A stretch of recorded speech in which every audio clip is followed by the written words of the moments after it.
6 weeks later, Sarah stood on the observation deck of the Coalition flagship, watching the largest hegemony fortress in the sector burn against the backdrop of space.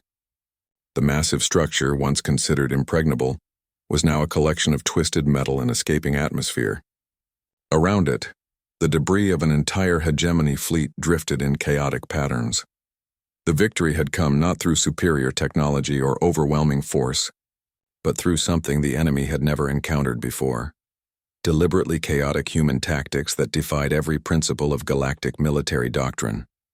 Final casualty report, Lieutenant, Colonel Morrison announced as he joined her at the observation window. Hegemony forces. Total destruction of primary fleet and fortress garrison. Coalition forces, 17 wounded, 0 killed. Sarah nodded, still somewhat amazed by the results of her tactical program. Over the past month, human units had developed and deployed strategies so unconventional that they bordered on insanity. Yet against the methodical, predictable hegemony, these crazy tactics had proved devastatingly effective. "How are our galactic allies handling the success?" she asked. Morrison chuckled.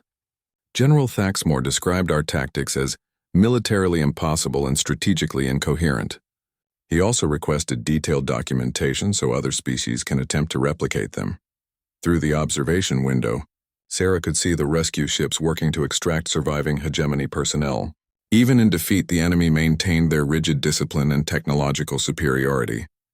But for the first time since the war began, that superiority had proved insufficient. Dr. Vasquez approached them, carrying a datapad displaying real-time analysis of the battle. "Sarah, the results exceed our most optimistic projections. Hegemony forces were completely unable to adapt to human tactical innovations. What made the difference? Chaos theory applied to military strategy. Every time they began to recognize a pattern in human behavior, our forces would deliberately change tactics to something completely different.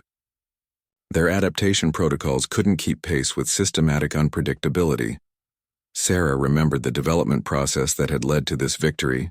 Human military units had been encouraged to abandon conventional tactical wisdom and embrace approaches that seemed almost random. Coordinated attacks became chaotic swarms. Defensive positions became mobile, ever-changing formations. Supply lines followed paths that made no logical sense but proved impossible to predict or interdict. The key insight, Dr. Vasquez continued, was recognizing that the hegemony's greatest strength was also their primary vulnerability.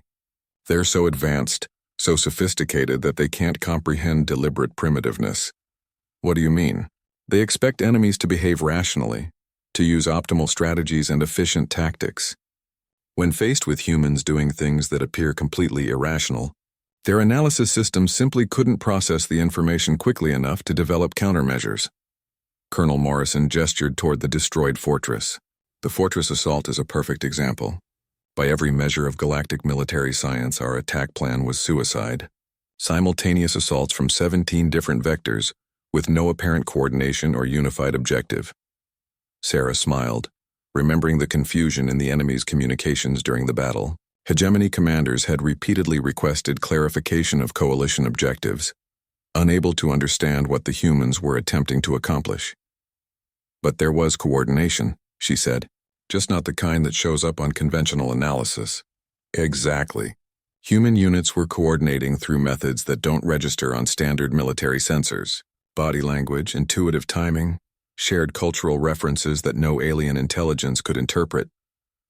Dr. Vasquez pulled up holographic displays showing the battle from multiple perspectives. "Look at this sequence.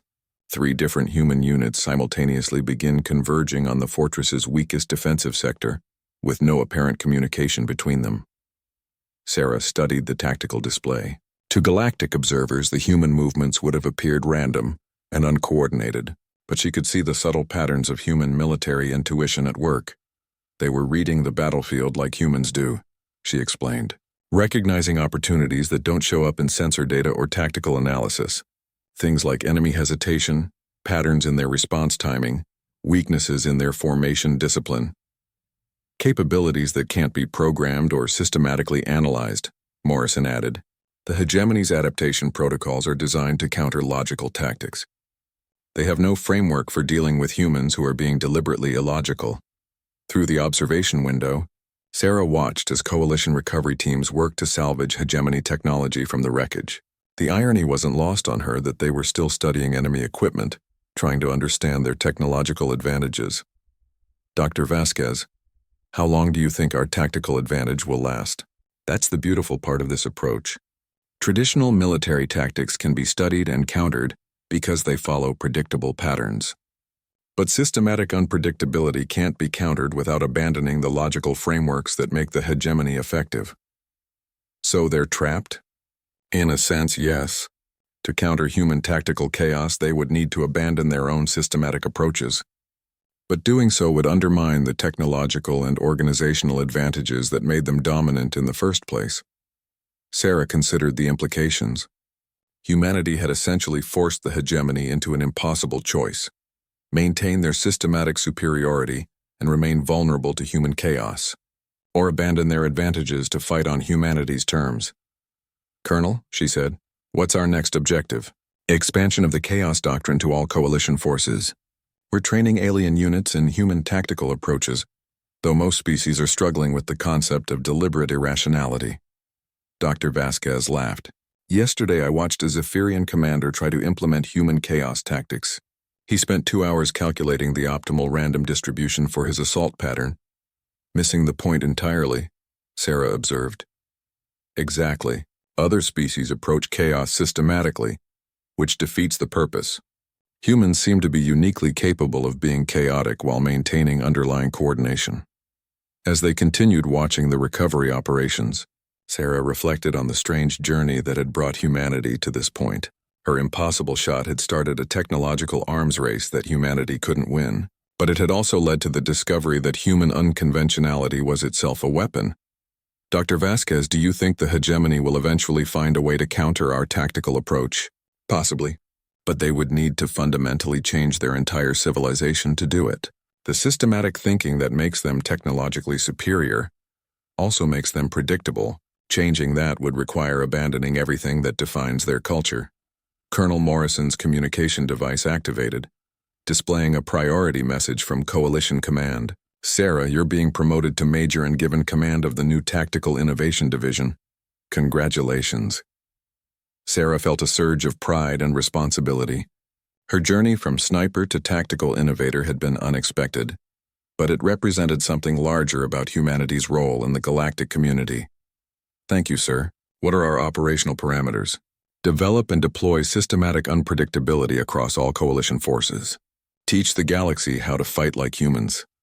Sarah looked out at the destroyed hegemony fortress, thinking about the broader implications of their victory. Humanity had proven that technological superiority wasn't the only path to military success. Sometimes the best weapon was simply refusing to follow the rules that everyone else accepted.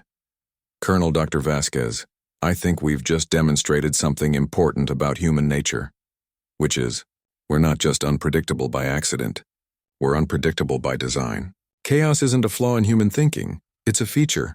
Dr. Vasquez nodded approvingly, and that feature just became the galaxy's best hope against an enemy that thought they had conquered chaos itself. As Sarah prepared to take command of her new division, she realized that her impossible shot had done more than penetrate enemy barriers. It had revealed that humanity's greatest strength wasn't their technology or their weapons, it was their humanity itself. The hegemony had spent 1,000 years conquering civilizations that tried to beat them at their own game. But humans had changed the game entirely, proving that sometimes the most sophisticated strategy was to have no strategy at all. In a galaxy full of logical, predictable species, humanity's beautiful chaos had become the ultimate weapon. The Coalition's primary research facility had been transformed into a hive of frantic activity when Sarah returned from the depot mission. Scientists from a dozen species worked alongside human engineers. Their collaborative efforts focused on analyzing the intelligence Vanguard team had recovered. The atmosphere was tense with urgency as the implications of their discoveries became clear. Dr. Vasquez met Sarah at the facility's entrance, her usual composed demeanor replaced by obvious concern. "Lieutenant, we need to talk immediately. What your team found changes everything we thought we knew about this conflict." They walked quickly through corridors lined with holographic displays, showing technical schematics and tactical analyses. Sarah could see human weapon designs alongside hegemony technology, but also something else. Hybrid systems that combined elements from both civilizations. Doctor, those hybrid designs, are those ours or theirs? That's the problem. We're not sure anymore. They entered a secure briefing room where Colonel Morrison waited alongside General Thaxmore and several other coalition commanders. The mood was somber, completely different from the optimism that had followed Sarah's initial success. Lieutenant Chen, General Thaxmore began without preamble, the equipment your team recovered indicates that the hegemony has been conducting detailed analysis of human military technology for at least 6 months. Possibly longer. Sarah felt her stomach drop. Sir, that would mean they started studying our weapons before we even modified them for barrier penetration. Correct. Which raises the question of how they obtained human technology for analysis. Colonel Morrison activated a holographic display showing technical schematics that were unmistakably human in origin.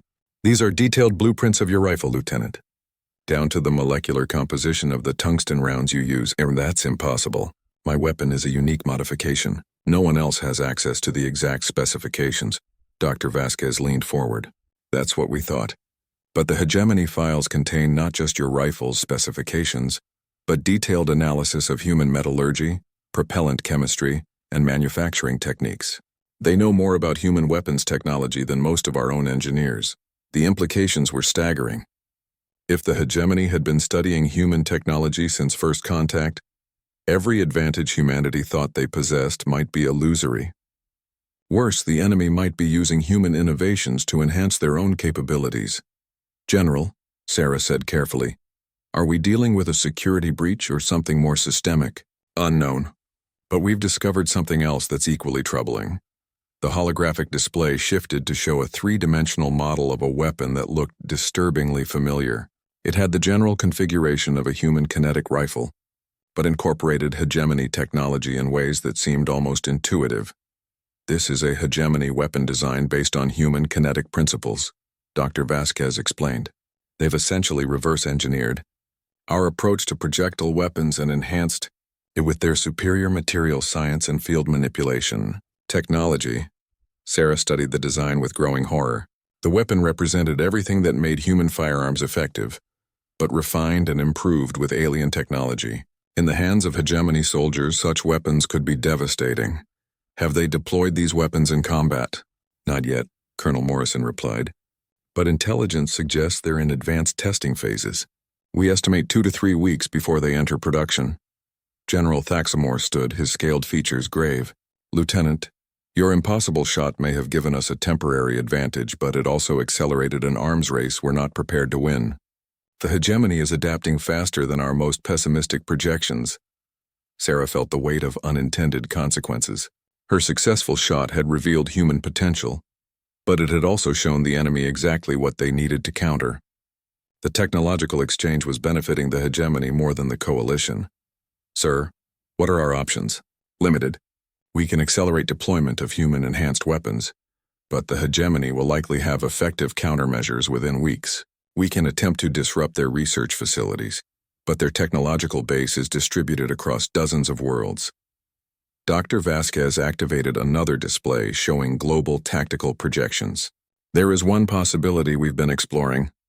Instead of trying to stay ahead of hegemony adaptation, we might be able to exploit their reliance on technological superiority. Explain. The hegemony has conquered so many civilizations because they can absorb and improve upon any technology they encounter. It's their greatest strength, but it might also be a weakness. Sarah was intrigued despite her concerns. How so? They're so focused on technological solutions that they may have overlooked other human advantages. Your success wasn't just about weapon modifications. It was about human tactical thinking, adaptability, and willingness to try unconventional approaches. Colonel Morrison nodded. Dr. Vasquez is suggesting we shift focus from technological competition to tactical innovation. Use human creativity and unpredictability as weapons. The hegemony can copy our technology, General Thaxmore added, but they can't copy human intuition and improvisation. Those capabilities can't be reverse-engineered. Sarah considered this perspective. Human military history was full of examples where tactical innovation had overcome technological disadvantages. From guerrilla warfare to asymmetric tactics, humans had always found ways to defeat superior enemies through unconventional means. What kind of tactical innovations are we considering? Dr. Vasquez smiled for the first time since Sarah's return. That's where you come in, Lieutenant.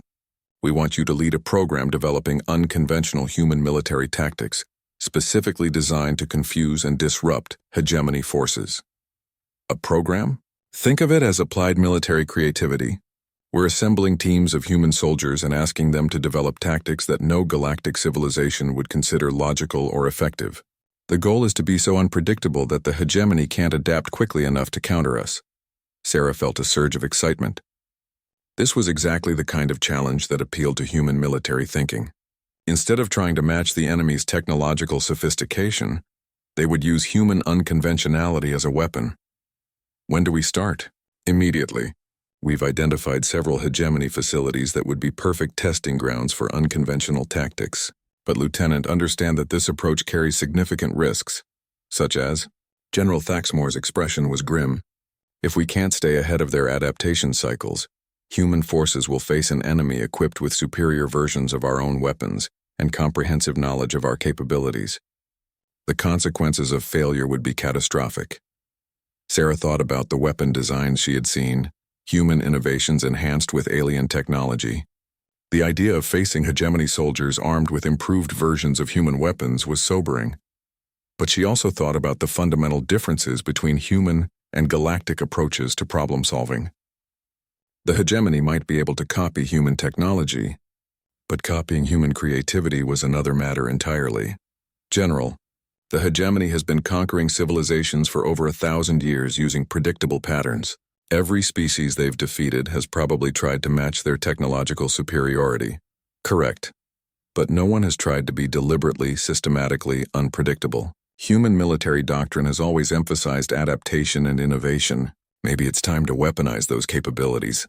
Dr. Vasquez nodded approvingly. Exactly what we were hoping you'd say, Lieutenant. The question is whether human unpredictability can evolve faster than hegemony adaptation.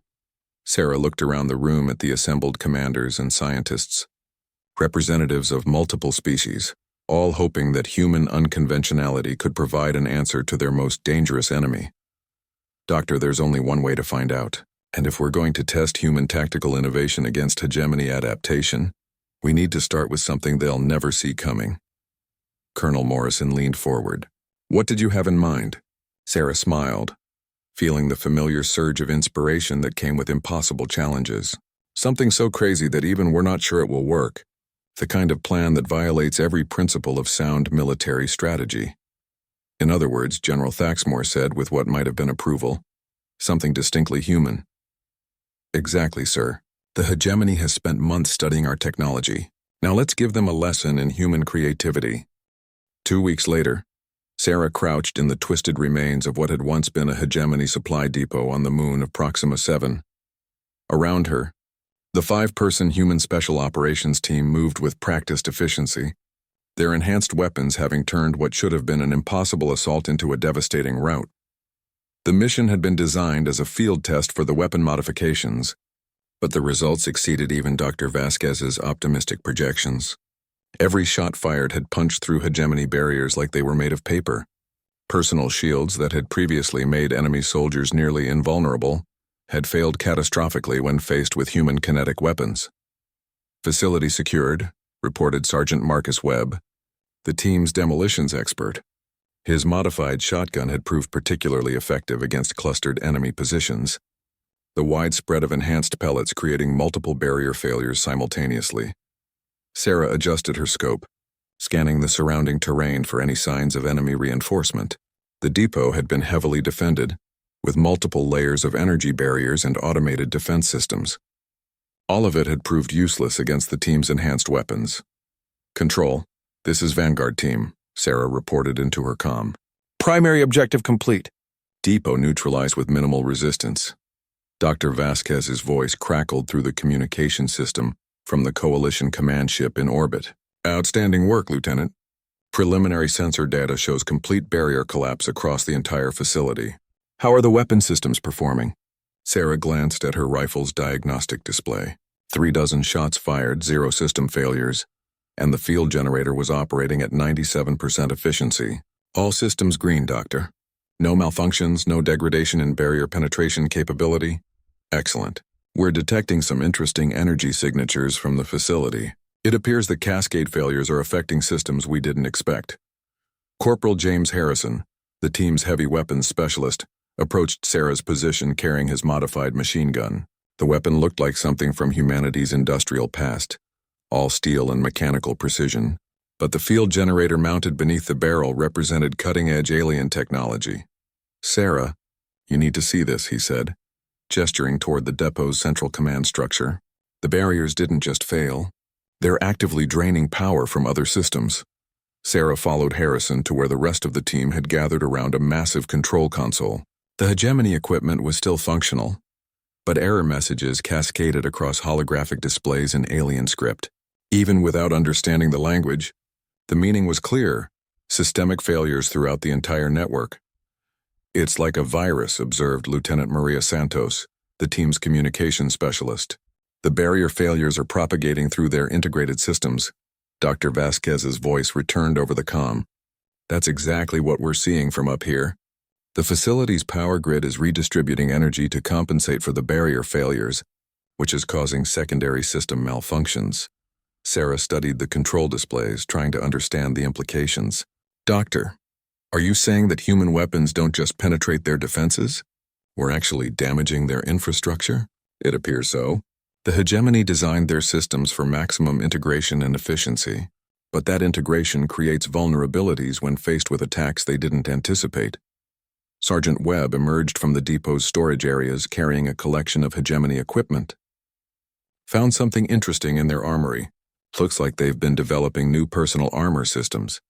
The equipment Webb had recovered was unlike standard hegemony gear. Where their normal armor was bulky and obviously protective, these suits were sleeker, more form-fitting. But what caught Sarah's attention were the numerous energy conduits running throughout the design. Those look like the same field generators we've been seeing in their barrier systems, Harrison observed. Dr. Vasquez's excitement was audible over the comm. Bring that equipment back for analysis immediately. If the hegemony is integrating barrier technology into personal armor, it suggests they're already adapting to counter human weapons. Sarah felt a chill of apprehension. The hegemony's rapid technological adaptation was one of their most dangerous characteristics. If they were already developing countermeasures to human kinetic weapons, the advantage wouldn't last long. Control. We're seeing evidence of technological adaptation at the target site. Recommend expedited analysis and deployment schedule for human weapon modifications. Agreed, Lieutenant. Extract immediately and return to base. As the team prepared to leave the destroyed depot, Sarah took one last look at the devastation their enhanced weapons had caused. Massive blast doors hung twisted on their hinges, energy conduits sparked and smoked, and the entire facility's lighting system flickered erratically. The cascade failures from their barrier penetration attacks had essentially destroyed the depot's entire operational capability. But she also noticed something troubling. Among the scattered hegemony equipment were devices she didn't recognize, sophisticated scanning arrays and analysis equipment that hadn't been present in previous enemy installations. Harrison, Santos, come look at this. The two soldiers joined her beside a collection of alien devices that were still partially functional, despite the facility's power problems. I've never seen equipment like this before, Santos said, running her scanner over the devices. The energy signatures are completely different from standard hegemony technology. Sarah frowned, studying the unusual equipment. The design philosophy was distinctly different from normal hegemony gear. Where their standard technology emphasized brutal efficiency, these devices showed a level of sophistication that suggested advanced research capabilities. Control. We're finding evidence of enhanced research equipment at the target site. This wasn't just a supply depot. Explain. The facility appears to have been conducting analysis of coalition weapon systems, specifically human weapon systems. The silence that followed was ominous. Finally, Dr. Vasquez's voice returned, tight with concern. Lieutenant, document everything you can and extract immediately. We may have just discovered that the hegemony has been studying human technology longer than we realized. As Vanguard team withdrew from the destroyed depot, Sarah couldn't shake the feeling that they had stumbled onto something significant. The hegemony's rapid response to human weapon effectiveness suggested they had been anticipating this development. During the flight back to base, she reviewed the mission recordings on her personal display. The enhanced weapons had performed flawlessly, but the evidence of hegemony research into human technology was troubling. If the enemy had been preparing countermeasures before humans even deployed enhanced weapons, it suggested a level of intelligence gathering that was deeply concerning. "Sarah," Dr. Vasquez's voice came through her personal comm channel, "I need to brief you privately when you return. The equipment your team discovered raises some serious questions about hegemony intelligence capabilities." "What kind of questions?" "The kind that suggests they may have been studying human military technology since first contact. Which means they've been planning for this confrontation longer than anyone realized." Sarah stared out at the alien landscape passing below their transport. Humanity's unexpected advantage in the war against the hegemony had felt like a stroke of fortune, a lucky discovery that gave them hope against a superior enemy. But if the hegemony had been anticipating human capabilities all along, that advantage might be nothing more than an illusion. The war was about to become far more complicated than anyone had imagined, and Sarah suspected that humanity's real test was just beginning. "Doctor," she said quietly, "how long do you think we have before they develop effective countermeasures, based on what your team found today? Maybe weeks, possibly less." Sarah closed her eyes, feeling the weight of responsibility settle on her shoulders. Her impossible shot had revealed humanity's potential in this conflict, but it had also started a technological arms race that humanity might not be able to win. Question now was whether human adaptability and ingenuity could stay ahead of an enemy that had been planning for this confrontation from the very beginning. 3 days later, Sarah found herself in the Coalition's primary research facility on Kepler 442b, standing before a room full of the galaxy's most brilliant military scientists. The facility itself was a testament to galactic cooperation, with architectural elements from dozens of species blended into a structure that somehow managed to be both alien and familiar. Dr. Vasquez stood at the center of the briefing room, surrounded by holographic displays showing detailed analysis of Sarah's rifle and the hegemony barrier system. The data was overwhelming, covering everything from quantum field mechanics to metallurgical composition of the tungsten round. "The implications are staggering," Dr. Vasquez announced to the assembled group. "Lieutenant Chen's weapon modification has revealed a fundamental vulnerability in hegemony defensive technology that we've been completely unaware of." General Thaxmore, the Altarian Coalition commander, leaned forward in his specialized chair. His species resembled bipedal lizards, and his scaled features conveyed obvious skepticism. "Doctor, while we appreciate the success of this engagement, one fortunate shot does not constitute a strategic advantage." Sarah remained silent, letting the experts debate. She had learned during her brief time in the galactic military that junior officers, especially human ones, were expected to speak only when directly addressed. But she could see the political undercurrents in the room. Several species still viewed humanity as useful but unsophisticated allies. "General, with respect, this wasn't luck," Dr. Vasquez responded. "The weapon modification that Lieutenant Chen developed represents a completely new approach to the barrier penetration problem. More importantly, it suggests that human military technology may be naturally suited to countering hegemony defenses." Commander Velnari of the Zephyrian Tactical Corps spoke up. "The doctor's point has merit. Human combat units have been achieving statistically improbable success rates in recent engagements. Perhaps we have been too quick to dismiss their unconventional methods." Sarah suppressed a smile. Commander Velnari had initially been one of the strongest opponents of integrating human forces into coalition operations. The fact that she was now supporting expanded human involvement spoke volumes about how perspectives were changing. "The question," General Thaxmore continued, "is whether this technique can be scaled beyond individual sniper weapons. One modified rifle does not win wars." Dr. Vasquez gestured to the holographic displays, which shifted to show technical schematics. "That's exactly what we've been investigating.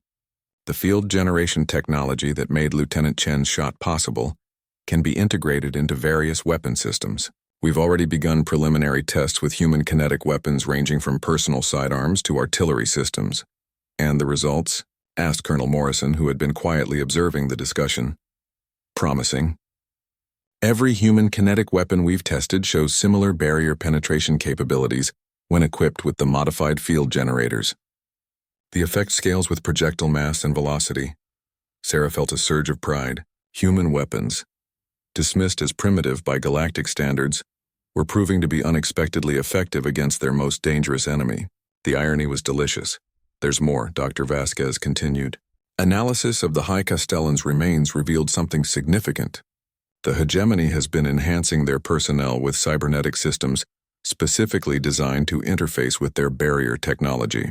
The feedback loop created by Lieutenant Chen's shot didn't just overload the facility's shields. It also disrupted the target's personal defensive systems. This was news to Sarah. She had assumed her shot had simply penetrated the target's armor through conventional means. The idea that her round had caused systemic failures throughout the enemy's integrated defense network was both exciting and terrifying. "Doctor," Sarah spoke for the first time, "are you saying that human weapons can disrupt their personal enhancement systems as well?" "Potentially, yes. The hegemony has created an interconnected defensive network that relies on consistent field harmonics. Human kinetic weapons, properly modified, can introduce chaotic elements that their systems can't compensate for." General Thaxamore's expression had shifted from skepticism to intense interest. "How quickly can these modifications be implemented across human military units?" "That depends on several factors," Colonel Morrison replied. "We need to train human personnel in the modification techniques, manufacture sufficient field generators, and develop tactical doctrines that maximize the advantages." "Time frame?" "Give us 2 weeks for initial implementation, 6 weeks for full deployment across all human combat units." The room fell silent as the implications sank in. Sarah realized she was witnessing a potential turning point in the war against the hegemony. For months, coalition forces had been fighting a defensive campaign, trying to slow enemy advances while hoping for technological breakthroughs that never materialized. Commander Velnari broke the silence. "General, I recommend we begin immediate integration of enhanced human units into our frontline operations. If these weapons are as effective as preliminary data suggests, we need to deploy them before the hegemony develops countermeasures." "Agreed," General Thaxamore said. "Dr. Vasquez, I want full technical specifications distributed to all coalition research facilities. Colonel Morrison, begin planning for expanded human combat operations. Commander Velnari, work with human tactical advisors to develop joint operation protocols." As the meeting broke into smaller planning groups, Sarah found herself approached by Dr. Vasquez. The scientist's expression was one of barely contained excitement. "Lieutenant, I need to ask you something. The modifications to your rifle were largely intuitive, correct? You didn't follow established engineering protocols?" "That's right. I basically experimented until I found something that worked." "Fascinating. Human engineering approaches problems from fundamentally different perspectives than galactic standard methodologies. Where we see incompatible systems, you see potential combinations." Sarah considered this observation. Human history is full of technological advances that came from combining things that weren't supposed to work together. We've always been good at improvisation. That may be humanity's greatest gift to the galactic community. The hegemony has conquered so many worlds partly because they can predict how galactic civilizations will respond to threats. But humans are unpredictable. As Dr. Vasquez returned to her technical discussions, Sarah reflected on the strange journey that had brought her to this moment. 6 months ago, she had been a competent but unremarkable Marine sniper. Now she was potentially the person who had discovered how to break the hegemony's primary advantage. But she also understood that this was just the beginning. One successful shot, even one that revealed a significant vulnerability, wouldn't win the war. The real test would come when human forces began deploying these enhanced weapons in large-scale operations. The hegemony would adapt, develop countermeasures, and evolve their tactics. The question was whether humanity could stay ahead of that adaptation. Sarah had confidence in human ingenuity and adaptability, but the hegemony had been conquering civilizations for over 1,000 years. They didn't stay in power by being slow to learn. "Sarah," Colonel Morrison approached her as the meeting wound down, "I have new orders for you." "Sir?" "You're being transferred to a special operations unit. We're putting together a team of human specialists to field test these weapon modifications in combat situations. You'll be working directly with Dr. Vasquez's technical team to refine the technology.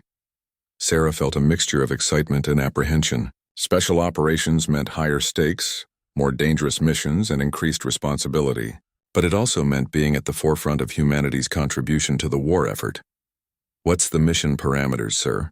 We're going to systematically target hegemony facilities and personnel to test the effectiveness of enhanced human weapons. Think of it as applied research with life or death consequences. When do we deploy? Morrison smiled grimly. As soon as Dr. Vasquez can outfit your team with the most advanced weapon modification she can design. The hegemony thinks they understand human capabilities. We're going to teach them otherwise. As Sarah left the briefing room, she realized that her impossible shot had set in motion events that would reshape the entire conflict. Humanity was about to prove that sometimes the best way to fight a superior enemy was to do things they would never expect. The hegemony had made a critical error in underestimating human potential.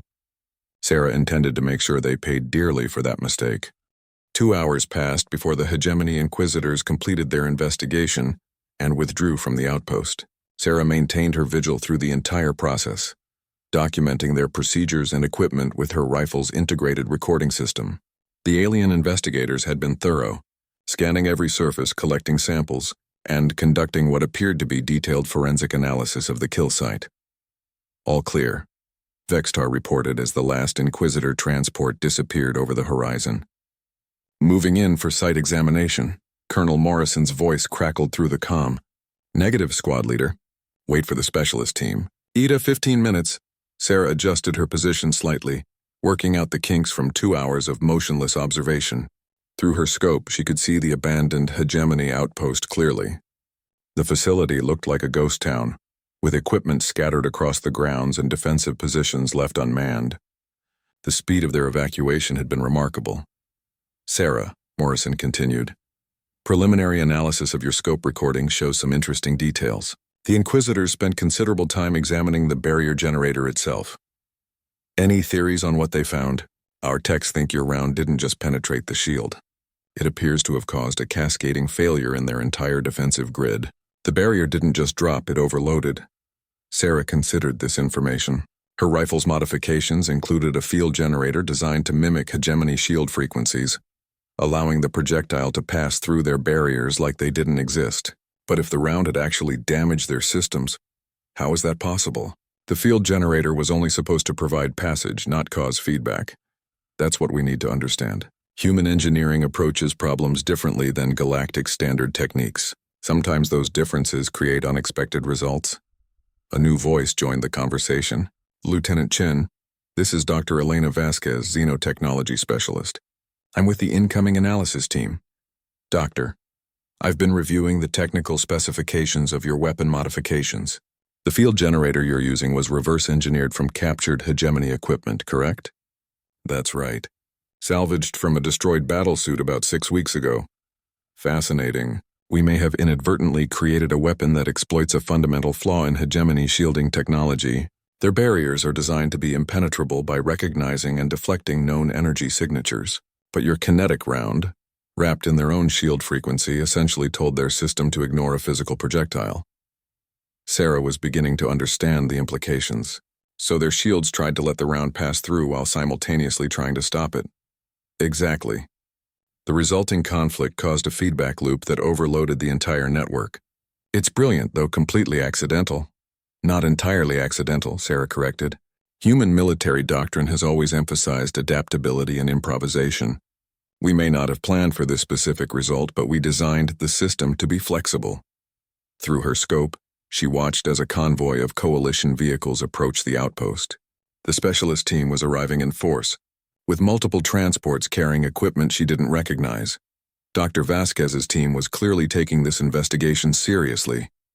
Movement on the perimeter, Clixara reported. Friendly vehicles approaching from the south. Copy that. Sarah, maintain overwatch while we secure the site. There's always a chance the hegemony left surprises behind. As the coalition forces established a perimeter around the abandoned outpost, Sarah reflected on the strange turn her military career had taken. 6 months ago, she had been a standard infantry sniper dealing with conventional enemies. Now she was potentially the person who had discovered a weakness in humanity's most dangerous adversary. The irony wasn't lost on her. The Galactic Defense Coalition had initially viewed human military technology as primitive and largely useless against advanced threats. Energy weapons, they insisted, were superior to kinetic systems in every measurable way. Humans had been assigned support roles partly because their equipment was considered inadequate for frontline combat. "Dr. Vasquez," Sarah called, "are you saying that human weapons might actually be more effective against the hegemony than galactic standard equipment?" "It's possible. The hegemony has been fighting the same type of enemies for centuries. Their defensive systems are specifically calibrated to counter known galactic technologies. Human weapons represent something they've never encountered before." Vextar's voice joined the conversation. "This would explain several anomalies we've observed in recent combat reports. Human units have been achieving disproportionate success rates in engagements where they were supposed to be outmatched." Sarah had heard similar reports through unofficial channels. Human soldiers, despite being equipped with supposedly inferior weapons, were consistently exceeding performance expectations. Military analysts had attributed this to human adaptability and aggressive tactics, but perhaps the equipment itself was more effective than anyone realized. "Dr. Vasquez, how quickly can you analyze the weapon modifications and replicate them?" "That depends on what we find at the impact site. If we can recover fragments of the barrier generator and analyze the failure pattern, we might be able to enhance the effect significantly." Sarah watched through her scope as the specialist team began setting up sophisticated scanning equipment around the command dome. Dr. Vasquez herself was easily identifiable by her distinctive white lab coat and the array of handheld devices she carried. The woman moved with the focused intensity of someone who understood the significance of what they were investigating. "Sarah," Colonel Morrison's voice returned, "I need you to understand something. What you accomplished today goes beyond a single successful shot. You may have just given humanity our first real advantage in this war." "Sir?" "The hegemony has been expanding for over 1,000 years. They've conquered dozens of species because their technology is superior, and their tactics are proven, but they've never faced an enemy that thinks like humans do." Through her comm, Sarah could hear the excitement building in Morrison's voice. This was a career military officer who had spent months watching human forces struggle against a technologically superior enemy. The prospect of finally having an advantage was clearly energizing. Every species in the galaxy followed similar technological development paths, Morrison continued. They all moved from kinetic weapons to energy systems, from physical armor to energy barriers. The hegemony designed their defenses to counter those predictable advances. But humans took a different path, Sarah said, beginning to see the larger picture. Exactly. We kept improving kinetic systems instead of abandoning them. We developed different approaches to problems that other species considered solved. That difference is now our greatest asset. Dr. Vasquez's voice cut through the conversation. "Lieutenant Chen, I need you to describe exactly how you modified your weapon. Every detail could be important." Sarah began explaining the technical modifications she had made to her rifle, working from memory and field notes she had compiled over weeks of experimentation. The process had been largely trial and error, guided by human engineering intuition rather than formal theoretical frameworks. "Remarkable," Dr. Vasquez commented. "You essentially created a hybrid system that combines human kinetic technology with hegemony field manipulation. No galactic engineer would have attempted such a combination." "Why not?" "Because it violates established principles of compatible technology integration. The energy requirements alone should have made the system unstable." Sarah smiled grimly. "Human engineers have never been too concerned with what should be impossible. We focus on what works." As the conversation continued, Sarah realized that this moment represented more than just a successful shot, or even a technological breakthrough. It was validation of humanity's place in the galactic community. For too long, humans had been treated as junior partners, useful for their enthusiasm, but lacking the sophistication of established civilizations. But sophistication, Sarah was learning, wasn't always an advantage. Sometimes the best solution was the one nobody expected, the approach that defied conventional wisdom. Sometimes being primitive meant being unpredictable, and unpredictable when facing an enemy accustomed to predictable opponents could be devastating.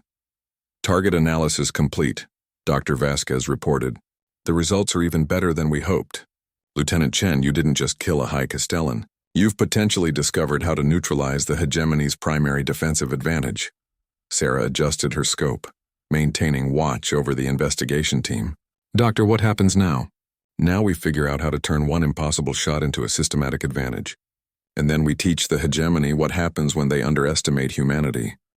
The silence that followed Sarah's shot lasted exactly 4 seconds. Then pandemonium erupted across the communication channels as alien voices overlapped in a cacophony of disbelief, excitement, and urgent tactical chatter. Sarah remained motionless in her hide, watching through her scope as the hegemony outpost descended into chaos. Impossible, Clixara whispered, her translator barely managing to convey the awe in her voice. The barrier was at full strength. Our sensors confirmed it. Sarah worked the bolt of her rifle, ejecting the spent casing and chambering a fresh round. Ground team, I need confirmation on target status. The shot was clean, but I want verification. Through her scope, she could see hegemony soldiers rushing around the command dome like disturbed insects. Their movements were frantic, unprofessional. She had never seen them respond this way to an attack. Usually they maintained rigid discipline even under heavy fire. Moving to confirm, Vextar reported, his voice tight with concentration. Stealth approach. Human, maintain overwatch. Sarah tracked the Zephyrian's advance through her peripheral vision while keeping her primary focus on the outpost. Her alien squadmates moved with practiced efficiency, their natural camouflage abilities making them nearly invisible against the rocky terrain. Despite their earlier skepticism about human capabilities, they were skilled soldiers. Sarah, came a new voice over the comm. This is Colonel Morrison. I've been monitoring your channel. Sarah's heart rate spiked slightly. Colonel Morrison commanded the human contingent of the Joint Task Force and had a reputation for being both brilliant and unforgiving. If he was personally monitoring a routine operation, something significant was happening. Yes, sir. Patch me through to Squad Leader Vextar immediately. Vextar, you've got Colonel Morrison on the line. A pause, then the Zephyrian's voice, formally respectful. Colonel, this is Squad Leader Vextar. We are advancing on the target position to confirm the human sniper's kill. Belay that order, Squad Leader. I'm sending in a full reconnaissance team with specialized equipment. I need you to establish a perimeter and wait for backup. Sarah frowned. A full recon team for kill confirmation was unusual, especially when ground forces were already in position. Sir, with respect, my squad can handle verification. No need to delay the mission. Negative, Lieutenant. This is bigger than a simple assassination. Stand by. Before Sarah could respond, Clixara's voice cut through the comm chatter. Movement in the outpost. They're evacuating. Through her scope, Sarah watched as hegemony soldiers began streaming out of the facility. But instead of the organized withdrawal she expected, their movements seemed panicked. Equipment was being abandoned. Defensive positions left unmanned. Most telling of all, they weren't even attempting to recover their fallen commander's body. They're running, she reported. Full evacuation, no attempted body recovery. That's unusual, Vextar observed. Hegemony forces never abandon their dead. Sarah had to agree. In 3 months of combat operations, she had never seen the enemy retreat so completely. They might withdraw tactically, but they always maintained discipline and recovered their casualties.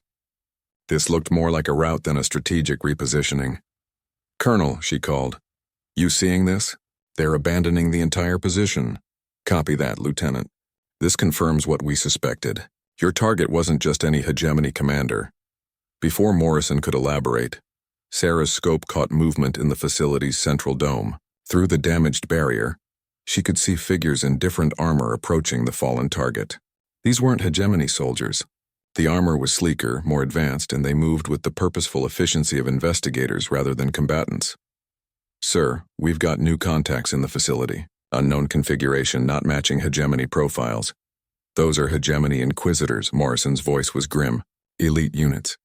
The fact that they're here confirms what intelligence has been suspecting.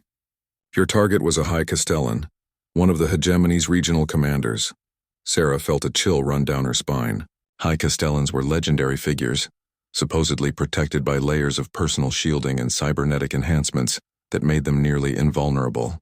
The intelligence reports claimed they rarely left their heavily fortified command ships, let alone expose themselves in forward positions. How did a tungsten round punch through that kind of protection? She asked. That's what we're about to find out.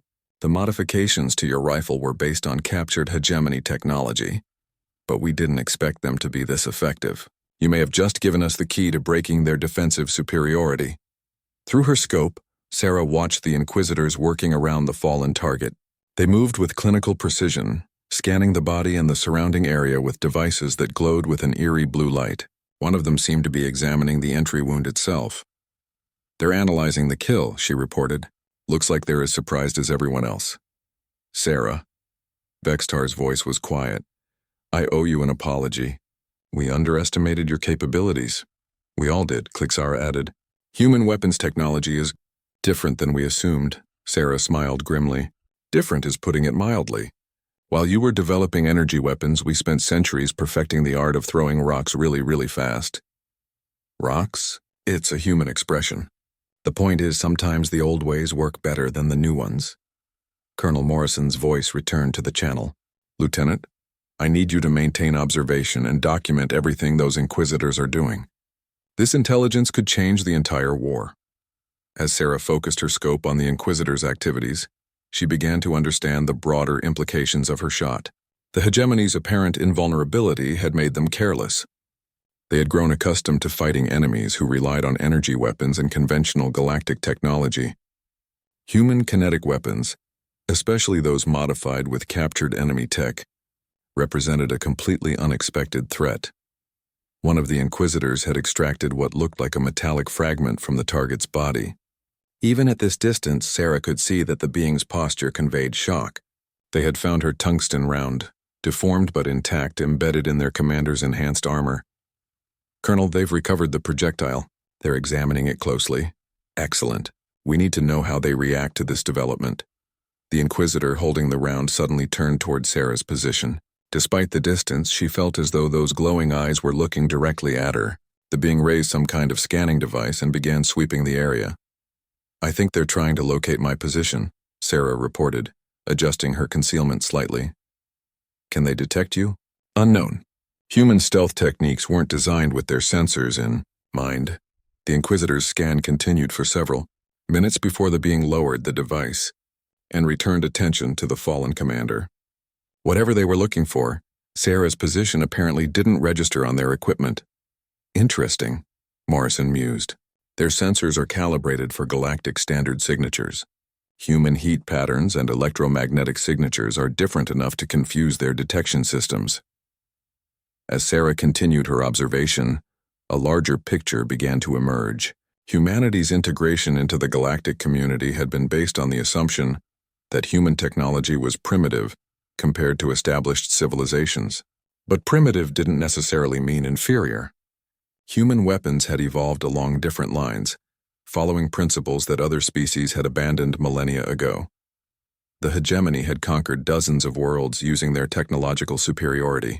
Their shields, armor, and tactics were specifically designed to counter galactic standard weapons.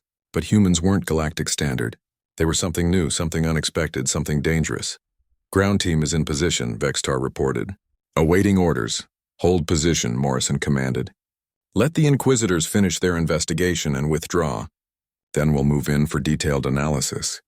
Sarah settled in for a long watch, knowing that this single shot had changed everything. The war against the hegemony had just taken an unexpected turn, and humanity was about to prove that sometimes being different was exactly what the galaxy needed. Lieutenant Sarah Chen adjusted her rifle scope for the third time, ignoring the clicking sounds of disapproval from her Zephyrian squadmates. The alien soldiers towered over her by nearly 2 feet, their chitinous exoskeletons gleaming under the harsh light of Kepler 442b's twin suns.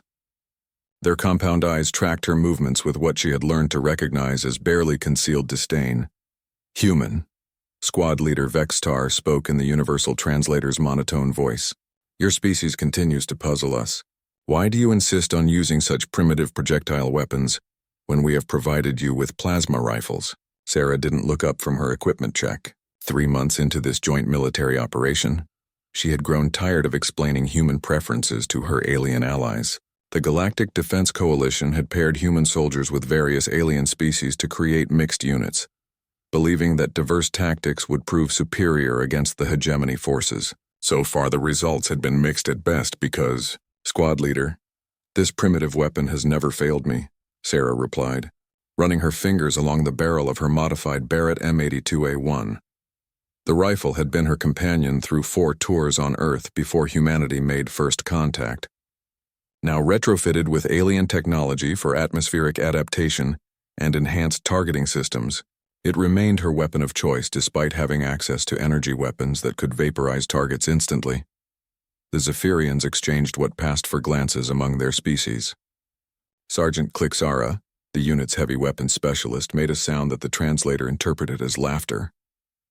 Your attachment to kinetic weapons is quaint, but today we face real enemies, not the training holograms you humans seem so fond of defeating. Sarah finally looked up, meeting the alien's multifaceted gaze. Every weapon has its place, Sergeant. You'll see. The briefing had been straightforward enough. Hegemony forces had established a forward observation post on a ridge approximately 2 kilometers from their position. The post was heavily fortified and surrounded by energy shields that made direct assault nearly impossible. Intelligence suggested the position housed a senior hegemony commander, whose capture could provide crucial information about upcoming enemy movements. The plan called for the Zephyrians to create a diversion while Sarah provided overwatch. It was, in her opinion, a waste of her skills. The coalition general seemed determined to use human soldiers as support, rather than primary assets, despite growing evidence that humanity brought unique capabilities to the battlefield. As they moved into position, Sarah reflected on the strange turn her life had taken. 2 years ago, she had been a simple marine sniper, dealing with terrestrial conflicts that now seemed trivial by comparison. First contact had changed everything. Humanity had been welcomed into the Galactic Defense Coalition with a mixture of curiosity and condescension. The older species viewed humans as energetic newcomers who might prove useful as cannon fodder against the hegemony's expansion. The hegemony itself was a mystery. Ancient records suggested they had once been part of the galactic community before turning to conquest. Their technology was superior to anything the coalition possessed, their tactics brutal and efficient. What made them truly terrifying was their apparent immunity to most conventional weapons. Energy shields, personal armor, and reactive defenses made them nearly invulnerable to standard galactic military equipment. Sarah settled into her hide, a natural depression in the rocky terrain that provided excellent concealment and sight lines to the target area. Through her scope, she could see the hegemony outpost clearly. The structure itself was unremarkable, a series of interconnected domes protected by shimmering energy barriers. What caught her attention were the figures moving around the perimeter. Hegemony soldiers were nightmares made flesh. Standing nearly 8 feet tall, they moved with predatory grace despite their massive frames. Their armor seemed to absorb light, creating dark silhouettes against the landscape. Most disturbing were their faces, or what little could be seen of them through their helmets. Pale, elongated features with eyes that glowed with an inner fire. Human sniper, Bextar's voice crackled through her comm unit. We are in position for the diversion. Are you prepared to provide suppressing fire? Sarah adjusted her position slightly, finding the perfect angle. Negative, squad leader. I have a better idea. Explain. I can see movement in the command dome. Looks like someone important based on the guard detail. Give me 5 minutes to line up a shot. The silence that followed spoke volumes. Finally, Klixara responded. Human, your kinetic weapon cannot penetrate hegemony shielding. This has been established through multiple field tests. You will merely reveal our position. Trust me, Sarah said, focusing her scope on the target area. Through the translucent energy barrier, she could make out a figure in more elaborate armor standing near what appeared to be a tactical display. The range was extreme, nearly at the limit of her weapon's effective distance. But the shot was possible. Sarah, Vextar used her name for the first time. We appreciate your enthusiasm, but 2 kilometers, 37 meters, Sarah muttered, adjusting for wind and atmospheric conditions. Slight crosswind from the southeast. Target is stationary. The alien soldiers had no idea what they were about to witness. Human weapons technology had evolved along a completely different path than galactic standard. Where other species had moved toward energy-based systems, humans had perfected the art of hurling pieces of metal at incredible velocities. The modified Barrett in Sarah's hands could accelerate a tungsten core projectile to speeds that defied conventional physics. More importantly, human military doctrine had always emphasized adaptation and innovation. Sarah's rifle had been modified with salvaged hegemony technology, specifically pieces of their own shielding systems. The irony wasn't lost on her that she was about to use their own defenses against them. Through her scope, she watched the target move closer to the barrier wall. Perfect positioning. She controlled her breathing, feeling her heart rate slow to the steady rhythm she had trained for years to achieve. The crosshair settled on center mass. Target acquired, she whispered into her comm. Sarah, do not... Vextar began. She squeezed the trigger. The rifle's roar echoed across the landscape, a sound that had become synonymous with human warfare. For a moment, nothing seemed to happen. Then the energy barrier flickered, sparked, and died. The tungsten projectile, wrapped in a field generator that perfectly mimicked hegemony shield frequencies, had passed through their defenses as if they didn't exist. Through her scope, Sarah watched the target crumple. Chaos erupted in the outpost as alarms began wailing and soldiers rushed toward their fallen commander. Her comm unit exploded with chatter from her squad mates, their translator struggling to keep up with rapid-fire alien exclamations of disbelief. Target eliminated, Sarah reported calmly, requesting ground team confirmation.